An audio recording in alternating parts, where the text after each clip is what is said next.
A ver, imagínense esto quienes nos escuchan. Un muelle en Los Ángeles, ¿no? Mirando directo hacia el Océano Pacífico. Un joven ejecutivo de tecnología, brillantísimo, rodeado de todos sus amigos, y de repente le paga en efectivo al valet del hotel para que le traiga literalmente miles de dólares en monedas de oro macizo. Oro macizo, o sea, una locura. Sí, sí, oro de verdad. El tipo las recibe, saca un puñado y pues simplemente empiezan a lanzarlas al mar. ¡Wow! Literalmente hacerlas rebotar sobre el agua como si fueran piedritas, riéndose a carcajadas a ver quién llegaba más lejos. Es una imagen que, francamente, te genera una disonancia cognitiva brutal. O sea, estás lanzando riqueza real al fondo del océano por pura diversión momentánea. Totalmente. Y fíjate que el remate de esta historia es casi poético, porque años después, ese mismo genio tecnológico terminó en la bancarrota absoluta. Claro, era de esperarse, ¿no? Sí, pero aquí es donde entra el contraste que rompe absolutamente todos los esquemas. Al mismo tiempo que este ejecutivo estaba lanzando oro al mar, existía un hombre llamado Ronald Reed. Ujú. Él era un conserje rural, empleado de una gasolinera en Vermont. Fue el primer miembro de toda su familia en terminar la preparatoria. Y llevaba una vida tan, pero tan silenciosa que su principal pasatiempo era, te lo juro, cortar leña. Cortar leña, literalmente. Literal. Pues bueno, Reed muere en 2014 a los 92 años. ¿Y qué pasa entonces? Resulta que este conserje dejó una fortuna de más de 8 millones de dólares. Increíble. 8 millones. Así es. Y sin ganarse la lotería, ¿eh? Sin recibir ninguna herencia secreta ni nada. Y fíjate que para hacer que este contraste sea aún más doloroso, digamos, para el ego de los académicos, tenemos que poner en la balanza a un tercer personaje, A ver, ¿quién? Richard Huskonen, un ejecutivo de Merrill Lynch, educado en Harvard, con un MBA. O sea, un tipo aclamado por las revistas financieras por su supuesto liderazgo y visión para los negocios. El paquete completo del éxito tradicional. Exacto, el paquete completo. Fuscone se retiró en sus 40 años para volverse filántropo. Pero su estilo de vida se expandió de una manera feroz. Compró una mansión de 18,000 pies cuadrados. ¡Qué locura! Sí, con 11 baños, 2 piscinas. Y bueno, cuando golpeó la crisis financiera de 2008, Fuscone lo perdió absolutamente todo en juicios hipotecarios. Todo. Bien, vamos a desempacar esto, porque este es el núcleo de nuestro análisis a fondo de hoy. Nos vamos a meter de lleno en los extractos de un libro fascinante, La psicología del dinero de Morgan Housel. Y el objetivo aquí es destrozar una noción que tenemos muy arraigada. Ajá, totalmente. O sea, si ponemos a ese conserje a realizar un trasplante de corazón... Uy, el paciente no sobrevive ni 5 minutos. Exacto. O si lo ponemos a diseñar un rascacielos de 80 pisos, el edificio colapsa. Pero en las finanzas, Ronald Reed destroza a Richard Fuscone. Sí. Y ese fenómeno nos obliga a aceptar una realidad que es muy incómoda para muchos. El éxito financiero no es una ciencia dura. No se trata de matemáticas, de algoritmos o de, no sé, la complejidad de tus hojas de cálculo. Es una habilidad blanda, ¿verdad? Exactamente. Es una habilidad blanda. El comportamiento humano, la psicología que hay detrás y sobre todo la gestión de tus propias emociones juegan un papel infinitamente más crucial que la inteligencia pura. Claro, porque si tratamos de modelar las finanzas basándonos solo en fórmulas racionales, ignoramos por completo todo este caos que ocurre en la mente humana cuando tomamos decisiones con dinero de verdad. Dinero real, sí. Las emociones mandan ahí. Pero a ver, si el conocimiento técnico y el coeficiente intelectual no son la clave, ¿qué es lo que realmente impulsa decisiones financieras tan, pero tan opuestas? O sea, ¿por qué un genio quiebra y un conserje se vuelve millonario? Bueno, la fuente nos plantea algo que es un verdadero golpe al ego. Resulta que tomamos decisiones financieras basándonos en una fracción minúscula, casi microscópica de la historia mundial. O sea, ¿solo lo que hemos experimentado personalmente? Eso es. Construimos un modelo de cómo funciona el mundo entero basándonos en nuestra propia burbuja temporal. Lo fascinante aquí es que, si lo analizas desde este lente, nadie está realmente loco. Incluso cuando sus decisiones nos parecen completamente absurdas. Exacto. Incluso entonces. Porque la visión que cada persona tiene del dinero está moldeada por el entorno macroeconómico en el que su cerebro maduró. Ah, entiendo. Hay un estudio fenomenal de los economistas Ulrike Malmendier y Stefan Nabel. Ellos analizaron medio siglo de finanzas del consumidor y descubrieron que el factor determinante para invertir no es cuánta educación financiera tienes. Entonces, ¿qué es? Tu fecha de nacimiento, literal. No me digas. Solo cuándo naciste. Sí, fíjate. Quienes crecieron en los años 70, cuando el mercado de valores estadounidense tuvo rendimientos altísimos, mostraron una disposición gigantesca a invertir en acciones durante toda su vida adulta. Claro, se acostumbraron a ganar. Exacto. Sin embargo, quienes vivieron su juventud en los años 50, que fue una época con un mercado estancado, desarrollaron una aversión al riesgo que era casi biológica. ¡Wow! Evitaban las acciones por décadas, y no importaba qué dijeran los datos posteriores, su cerebro ya estaba cableado así. Y si pensamos en la inflación, que es algo muy visceral para muchos en Latinoamérica, por ejemplo, para quienes vivieron épocas donde los precios subían cada semana, el dinero en efectivo es visto casi como un cubo de hielo derritiéndose al sol. Exactamente, tienes que deshacerte de él rápido. Sí, invierten en lo que sea, compran bienes tangibles, ladrillos, hacen lo que sea para no tener billetes en la mano. Sí, totalmente. Pero en cambio, para quienes nacieron en economías ya estabilizadas, ver dinero en el banco representa una seguridad absoluta. O sea, las hojas de balance no pueden modelar el trauma económico, ¿no crees? Ese es justo el punto central. Las hojas de cálculo son frías, pero el dinero es caliente, es emocional. El libro ilustra esta desconexión de una manera brillante con John F. Kennedy. Ah, sí, la historia de la campaña. Sí. Durante su campaña presidencial en 1960, un periodista le preguntó qué recordaba de la Gran Depresión. Y JFK admitió, con una honestidad muy inusual para un político, Rara, sí. que no tenía ningún conocimiento empírico de esa crisis. O sea, su familia, que ya tenía una riqueza generacional enorme, se hizo todavía más rica durante la depresión. ¡Qué fuerte! Sí, sus casas se volvieron más grandes. Él literalmente declaró que no supo qué era de verdad la Gran Depresión hasta que leyó sobre ella en un libro de texto cuando estudiaba en Harvard. Es como intentar explicarle la sensación de ahogarse a alguien que solo ha visto el agua en pinturas. Exactamente. Muy buena analogía. Pero a ver, esto me hace cuestionar toda esa narrativa romántica del hombre hecho a sí mismo.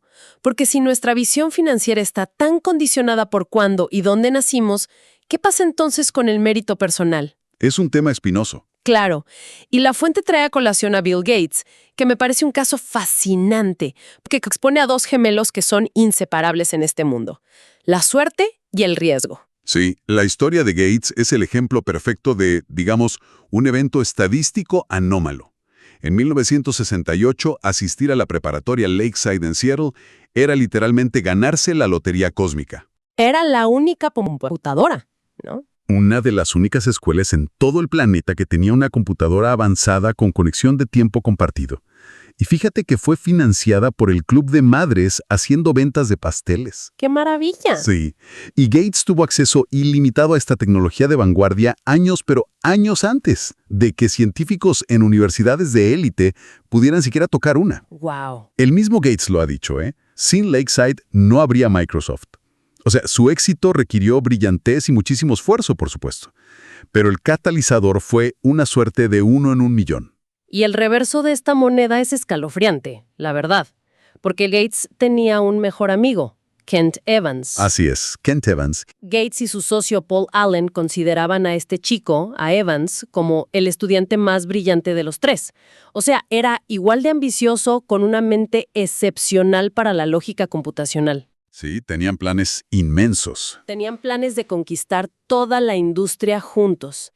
Pero, trágicamente, antes de graduarse de la preparatoria, este chico murió en un accidente de montañismo. Una tragedia absoluta. Y las probabilidades de que un estudiante de preparatoria muera escalando montañas son estadísticamente de alrededor de 1 en 1.000.000. O sea, Gates experimentó la cara de la moneda, la suerte extrema de 1 en 1.000.000. Ajá. Y Evans experimentó la cruz, el riesgo extremo. Exacto. Entonces, si nuestras decisiones están sesgadas por nuestra burbuja generacional y este éxito monumental está tan atado a factores de suerte ciega y riesgo... Cosas que ni podemos controlar. Exacto.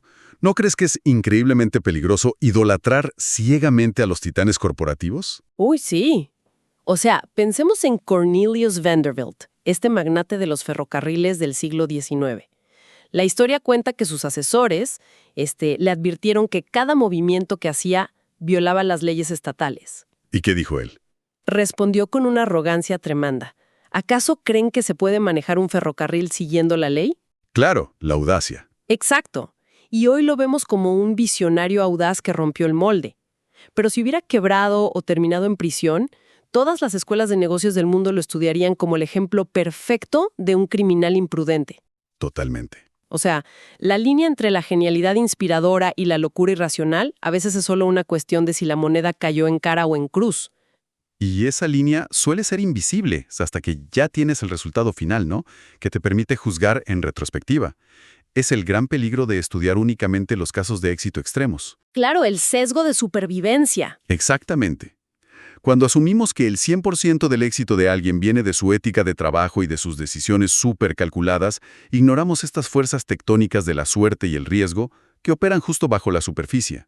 Pero a ver, aquí es donde se pone realmente interesante. Porque si aceptamos que el éxito es así de frágil y que depende de tantas variables fuera de nuestro control, Ajá. ¿por qué vemos a personas que ya han ganado el juego financiero arriesgarlo absolutamente todo? Es la gran paradoja.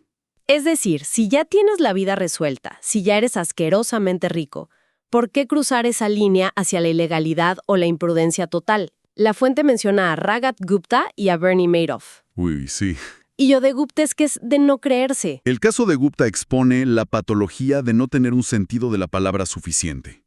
O sea, estamos hablando de un hombre que pasó de ser un huérfano en Calcuta a convertirse en el CEO global de la consultora McKinsey.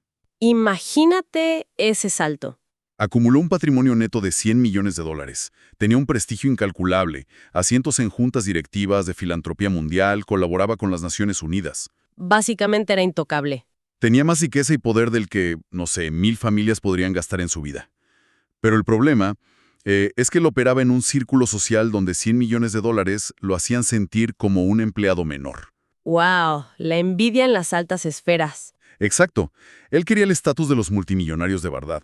Entonces, en 2008, siendo miembro de la junta directiva de Goldman Sachs, en plena crisis financiera global, Ajá. Gupta se entera en una reunión confidencial de que Warren Buffett iba a inyectar $5,000 millones para salvar al banco. Ok, información privilegiada. Los registros telefónicos, fíjate en esto, mostraron que literalmente 16 segundos después de colgar esa llamada oficial, Gupta llamó a un administrador de fondos de cobertura. No puede ser, 16 segundos. 16 segundos. Le pasó la información para generar una ganancia rápida en el mercado. Lo arriesgó todo, su prestigio, su libertad, por un porcentaje extra de riqueza que ni siquiera necesitaba para vivir. ¡Qué estupidez! Terminó en una prisión federal, destruyendo su legado para siempre. Y Bernie Madoff es exactamente la misma historia, ¿eh? Antes de convertirse en el monstruo del esquema Ponzi. Claro, Madoff era legítimo al principio. Sí, tenía un negocio legítimo de creación de mercado que le generaba, no sé, entre 25 y 50 millones de dólares al año en ganancias puras. Es muchísimo dinero. Ya tenían una riqueza incomprensible, acceso a todo el lujo imaginable, pero cruzaron la línea hacia el fraude masivo simplemente porque sus expectativas sociales crecían mucho más rápido que sus cuentas bancarias. Es que la comparación social es como una cinta de correr que acelera constantemente. Nunca paras.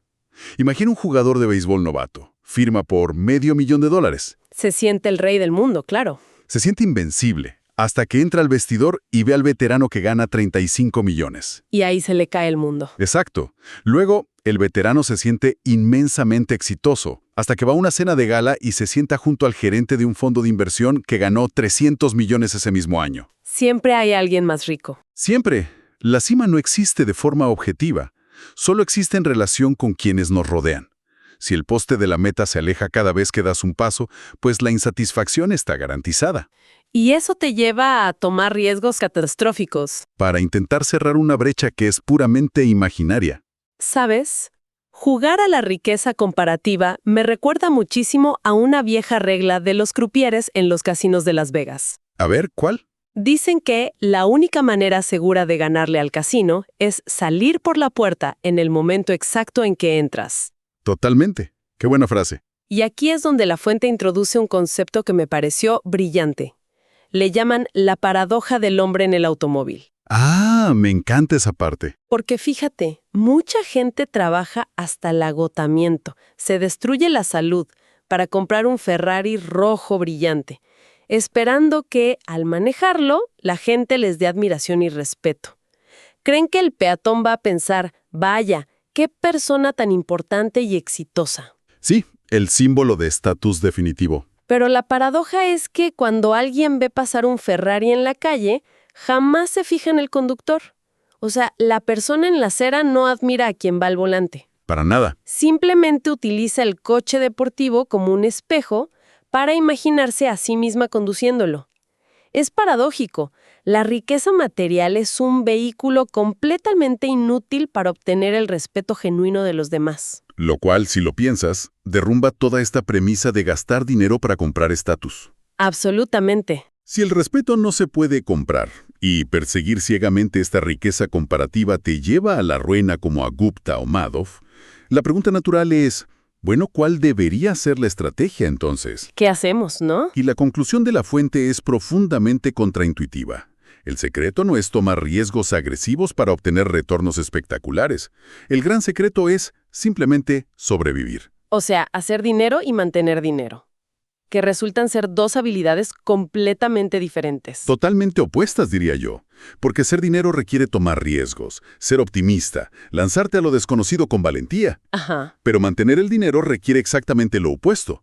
Requiere paranoia, requiere humildad y una conciencia constante de que todo lo que ganaste puede desaparecer en un abrir y cerrar de ojos. Claro. El colapso financiero de 1929 es el ejemplo perfecto de esto. Jesse Livermore era, digamos, el operador de bolsa más brillante de toda su época. Una leyenda. Operando en corto, que básicamente es apostar en contra del mercado durante el gran crack, Livermore ganó el equivalente actual a $3,000 millones en cuestión de días. ¿3,000 millones? Mientras grandes empresarios como el desarrollador inmobiliario Abraham Jormansky lo perdían absolutamente todo y se arruinaban, Livermore se coronaba como el rey indiscutible de Wall Street. Pero es que el éxito financiero masivo puede ser el peor maestro del mundo. Te convence de que eres infalible. Sí, te ciega. 4 años después de esa victoria histórica, Livermore, que ya estaba embriagado por su propia genialidad, empezó a asumir riesgos cada vez más absurdos. Perdió toda su fortuna, acumuló deudas aplastantes y tristemente terminó quitándose la vida. Una tragedia que se pudo evitar. Porque sabía cómo multiplicar el capital como nadie, pero no tenía ni la más remota idea de cómo protegerlo. Y para evitar este ciclo, la estrategia que propone la fuente es adoptar una personalidad de barra, o la estrategia barbell. Exacto. El concepto de la barra de pesas en finanzas. Básicamente significa evitar el término medio y distribuir tu estrategia en los dos extremos absolutos. A ver, explícanos un poco más eso. Claro, por un lado de la barra, mantienes una porción significativa de tu patrimonio hipersegura, casi intocable, tal vez en efectivo o bonos del tesoro a corto plazo. Esa es tu paranoia. El escudo, digamos. Exacto, el escudo que te garantiza que ninguna crisis económica, por muy fuerte que sea, te obligará a vender tus inversiones en el peor momento posible. Claro, para no liquidar con pérdidas. Y en el otro extremo de la barra, inviertes el resto en activos de alto riesgo y de alto crecimiento a largo plazo. O sea, separes tus emociones. Sí, esta separación drástica te permite sobrevivir las inevitables catástrofes a corto plazo. Y al sobrevivir, estás comprando el tiempo necesario para que actúe la fuerza más poderosa de las finanzas, el interés compuesto. Uf, el interés compuesto. La metáfora que usa el libro sobre las edades de hielo del planeta para explicar esto, de verdad que te cambia la perspectiva. Es buenísima. Porque uno asume lógicamente que para que ocurra una era de hielo, se requiere un invierno apocalíptico, ¿no? Temperaturas extremas que congelen los océanos de la noche a la mañana. Claro, el cataclismo total. Que por cierto, esa era la teoría científica dominante durante mucho tiempo. Ah, ¿sí? Sí. Hasta que un meteorólogo llamado Vladimir Köppen demostró que la clave no estaba en lo severo del invierno, sino en lo fresco del verano. Lo fresco del verano. Sí, fíjate. Una era de hielo comienza simplemente cuando ocurre un verano que no es lo suficientemente cálido para derretir la capa de nieve del invierno anterior. Ah, o sea que la nieve sobrevive. Exactamente. Esa pequeña capa de nieve sobrevive, y como es blanca y reflectante, refleja la luz del sol, lo que enfría un poquito más la temperatura local. Es un ciclo. Es un ciclo de retroalimentación muy lento. Esto garantiza que el siguiente invierno deje un poco más de nieve y el siguiente verano derrita aún menos. Wow, claro. En un abrir y cerrar de ojos a escala geológica, este verano moderado crea una capa de hielo de kilómetros de espesor que termina cubriendo continentes enteros. Es fascinante. Es que el interés compuesto en las finanzas funciona igual. No necesita que tengas retornos del 1000% al mes. Necesita pequeños crecimientos que nunca, bajo ninguna circunstancia, se derritan por completo durante las crisis. Y el ejemplo humano perfecto de esta glaciación financiera es Warren Buffett. Hay un dato en la fuente que, te lo juro, cuando lo leí pensé que era un error tipográfico. Todos pensamos lo mismo la primera vez. O sea, de su patrimonio neto de 84.5 mil millones de dólares en el momento de la publicación del libro, la asombrosa cantidad de 81.5 mil millones se generó después de que él cumplió 65 años. Exactamente. Su verdadera genialidad... Espera, quiero detenernos aquí un segundo. Dime. Porque si el 95% de su fortuna se hizo después de la edad de jubilación normal, ¿qué incentivo hay para que alguien invierta a los 20 o 30 años? O sea, alguien escucha esto y dice, bueno, me relajo, me lo gasto todo hoy y empiezo a invertir a los 50. Es una excelente objeción, muy lógica, pero revela precisamente cómo la gente malinterpreta el interés compuesto. A ver. Los 80,000 millones que Buffett generó después de los 65 años son matemáticamente imposibles sin la base gigantesca que construyó durante las 5 décadas anteriores. Claro, la bola de nieve ya era gigante. Exacto. Buffett empezó a invertir en serio cuando tenía 10 años. 10 años. Sí, si él hubiera empezado a los 30 con las mismas habilidades, su patrimonio actual sería una fracción minúscula de lo que soy. El tiempo es el verdadero exponente en la fórmula. No es la tasa de retorno, es el tiempo. Totalmente. La fuente contrasta a Buffett con Jim Simons, un matemático que fundó el fondo Renaissance Technologies. Simons tiene un historial de retornos anuales del 66%. ¡Qué barbaridad! Eso es 3 veces superior a los retornos de Buffett. Matemáticamente, Simons es un inversor inmensamente superior. Pero, hay un detalle. Simons no descubrió su método hasta pasados los 50 años. Ahí está la trampa. Sí. Como tuvo mucho menos tiempo para dejar que esos retornos se acumularan, su riqueza neta es un 75% menor que la de Buffett. El tiempo al final vence a la brillantez técnica. Ok, sobrevivir y dar tiempo. Pero este me lleva a otra fricción. ¿Cuál? Sostener inversiones durante 50 años implica atravesar crisis horribles. El estallido de las .com en el 2000, la crisis hipotecaria de 2008, la pandemia en 2020. Guerras, inflaciones. Exacto. Es ver cómo tu portafolio cae a la mitad de su valor. Cómo se sobrevive psicológicamente a equivocarse tantas veces y ver tantas inversiones fracasar. Suena a que tienes que tener nervios de acero absoluto y no equivocarte nunca. Y esa es quizás la mayor falacia del mundo de las finanzas. No se requiere perfección para nada. De hecho, se requiere aceptar el fracaso frecuente. Aceptar el fracaso. Sí, gracias a la regla de los extremos o lo que llaman los eventos de cola, o tails en inglés. Ajá. La realidad estadística es que unos poquísimos eventos anómalos dictan casi la totalidad de los resultados positivos en el mundo. Ok. Tomemos un ejemplo fuera de la bolsa, el mundo del arte. Heinz Verruen amasó una colección de Picassos y Matisses que fue valorada en más de $1,000 millones. Un genio del arte. Todo el mundo pensaba eso, que tenía un radar místico para el buen arte. Pero la verdad es que él compraba cantidades industriales de obras emergentes a ciegas. El 99% de sus adquisiciones probablemente resultaron ser basura sin valor. Literalmente operaba como un fondo índice del arte. Exactamente. Solo necesitaba que el 1% de esas obras se convirtieran en obras maestras generacionales para compensar absolutamente todas las pérdidas y, además, generar retornos astronómicos. ¿Sabes que es igualito a la historia de Walt Disney a mediados de los 30? A ver. Disney produjo más de 400 cortometrajes animados en esa época. La inmensa mayoría perdieron dinero y tenían al estudio al borde de la quiebra perpetua. ¡Wow! Era un fracaso tras otro. Hasta que en 1938 lanzó Blancanieves y los 7 enanos.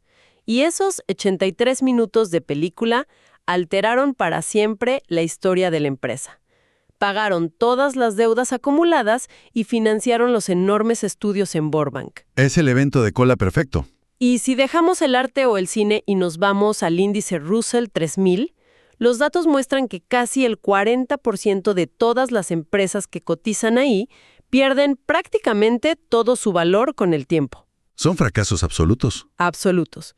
Y solo un 7% de las empresas son las responsables de casi todos los rendimientos positivos de todo el índice. O sea, ¿es posible equivocarte la mitad de las veces, elegir inversiones terribles, perder dinero y aún así terminar en el 1% más rico de la sociedad? Siempre y cuando retengas esos pocos eventos de cola que explotan hacia arriba. Exacto. Es que es la misma dinámica implacable que vive, por ejemplo, un comediante de stand-up. Un comediante. Sí, pensemos en Chris Rock. Nosotros vemos su especial de comedia de 1 hora en la televisión, se ve brillante, perfecto, y asumimos que cada palabra le salió así de pulida de la cabeza. Claro, porque es un genio, ¿no? Exacto.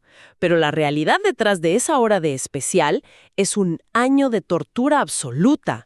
Es Chris Rock presentándose en clubes sucios en Nueva Jersey frente a 50 personas, probando chistes espantosos y soportando silencios incómodos y abucheos noche tras noche. ¡Qué agonía! Es una miseria emocional tremenda. El especial pulido es el evento de cola que sobrevive después de descartar cientos de fracasos. ¿Y sabes qué? Mantener un portafolio de inversión durante una caída del 30% se siente exactamente igual que estar en ese escenario frente a un público en silencio. Duele. Duele muchísimo. La verdadera habilidad financiera es simplemente resistir esa incomodidad. Resistir a ser lo promedio cuando todo el mundo a nuestro alrededor está entrando en pánico.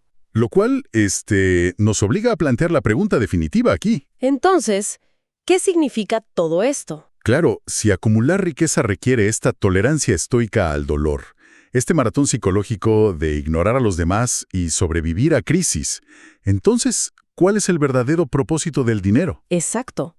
Porque si ya establecimos que comprarte el Ferrari no te va a dar el respeto de nadie, ¿para qué nos sometemos a esta tortura de acumular e invertir? El propósito fundamental, lo que la fuente llama el dividendo supremo del dinero, no se encuentra en la economía, sino en la psicología. A ver, explícame eso. Esto se basa en el trabajo de Angus Campbell, un psicólogo que en 1981 publicó un estudio súper exhaustivo sobre qué hace felices a los seres humanos. Ok.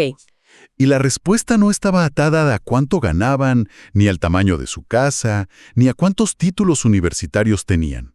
El denominador común más poderoso para la felicidad era tener un sentido de control sobre la propia vida.